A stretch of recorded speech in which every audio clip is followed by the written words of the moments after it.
श्री राम के अलावा इन चार से भी हार गया था रावण। अधिकतर लोग यही जानते हैं कि रावण सिर्फ श्री राम से ही हारा था, लेकिन ये सच नहीं है। रावण श्री राम के अलावा शिवजी, राजा बलि, बाली और सहस्त्रबाहु से भी पराजित हो चुका था। बाली से रावण की हार।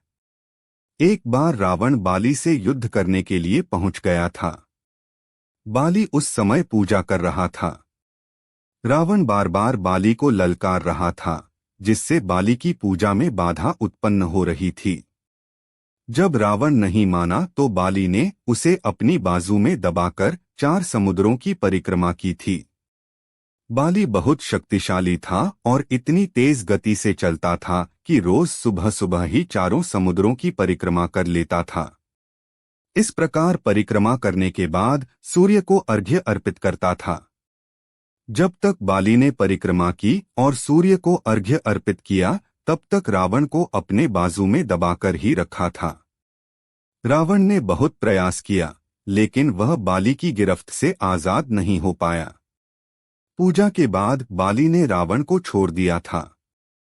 सहस्त्रबाहु अर्जुन से रावण की हार। सहस्त्रबाहु अर्जुन के 1000 हाथ थे और इसी वजह से उसका नाम सहस्त्रबाहु पड़ा था।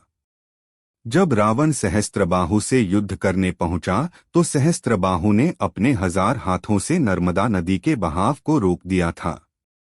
सहस्त्रबाहु ने नर्मदा का पानी इकट्ठा किया और पानी छोड़ दिया, जिससे रावण पूरी सेना के साथ ही नर्मदा में बह गया था।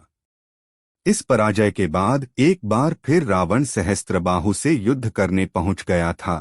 तब सहस्त्रबाहु ने उसे बंदी बनाकर जेल में डाल दिया था। राजा बलि के महल में रावण की हार। दैत्यराज बलि पाताल लोक के राजा थे।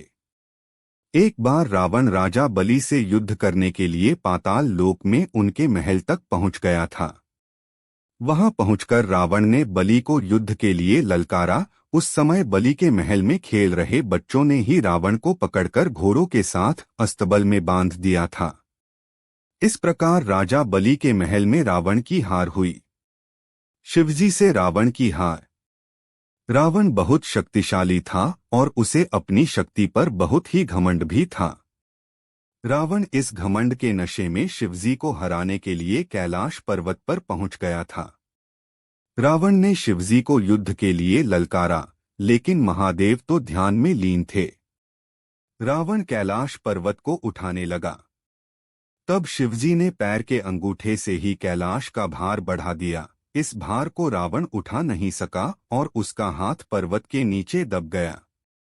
बहुत प्रयत्न के बाद भी रावण अपना हाथ वहां से नहीं निकाल सका। तब रावण ने शिवजी को प्रसन्न करने के लिए उसी समय शिव तांडव स्रोत रच दिया। शिवजी इस स्रोत से बहुत प्रसन्न हो गए और उसने रावण को मुक्त कर दिया। मुक्त होने के पश्चात रावण ने शिवजी को अपना गुरु बना लिया।